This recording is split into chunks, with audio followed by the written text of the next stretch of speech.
हजरत रूह पैगंबर यक नजर कुन सूए माँ। अस्सलामु अलैकुम वरहमतुल्लाहि वबरकातुहू।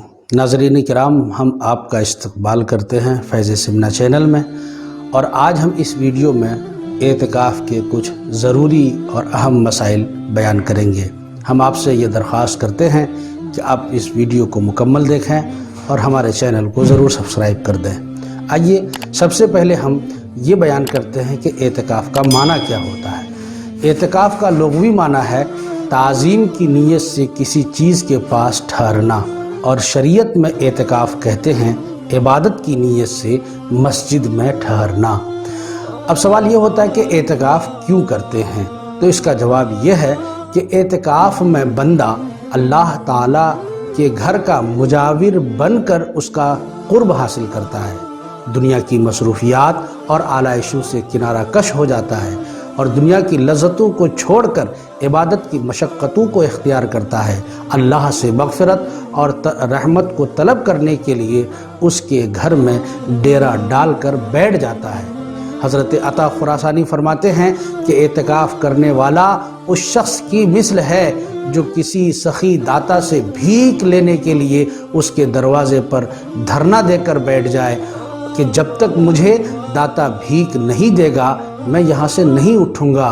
ठीक उसी तरह जो शख्स मस्जिद में एतिकाफ़ करता है, गोया कि वो शख्स अल्लाह के घर की चौखट थाम कर बैठ गया है और कहता है कि जब तक मुझे तू बख्श नहीं देगा मैं तेरे दरवाज़े से नहीं उठूँगा।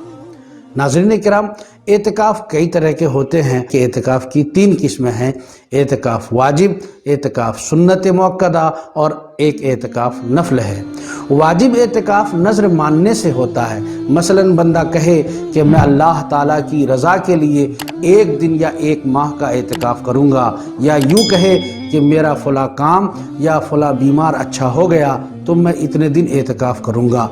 एतिकाफ़ की दूसरी किस्म सुन्नत मुअक्कदा है जो रमज़ान के आखिरी अशरे में किया जाता है।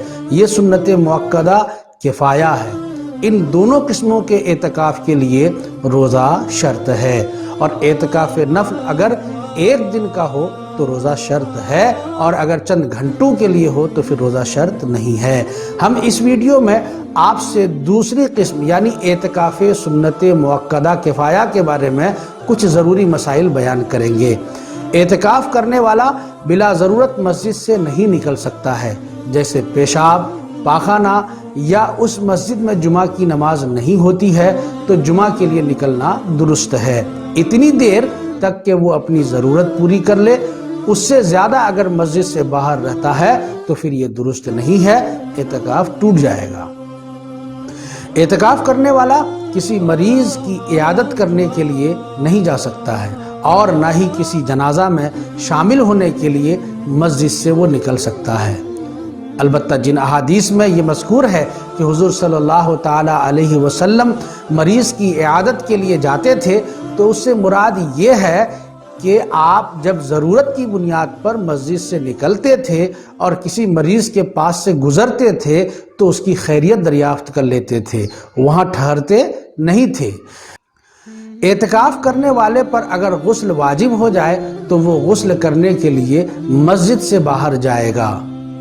बाज़ लोग यहाँ ये सवाल करते हैं कि गर्मियों के मौसम में 10 दिन बग़ैर गुस्ल के गुजारना सख्त दुश्वार है, बदन पसीना से शराबोर हो जाता है और गर्मी और बदबू से सख्त बुरा हाल हो जाता है।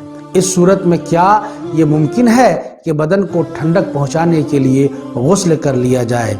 इसका जवाब ये है कि ठंडक की खातिर गुस्ल करने के लिए मस्जिद से बाहर निकलना दुरुस्त नहीं है। हाँ, आप इतना ज़रूर कर लें कि गुस्ल न करने की वजह से जो आपके जिस्म से बदबू आने लगती है, यह हद से ज़्यादा तकलीफ़ बढ़ गई है तो और नहाए बगैर कोई चारा नहीं है तो आप किसी कपड़े को भिगोकर उससे अपने बदन को पूछ लीजिए, इससे भी राहत मिलती है और मज़कूरा परेशानी दूर होती है।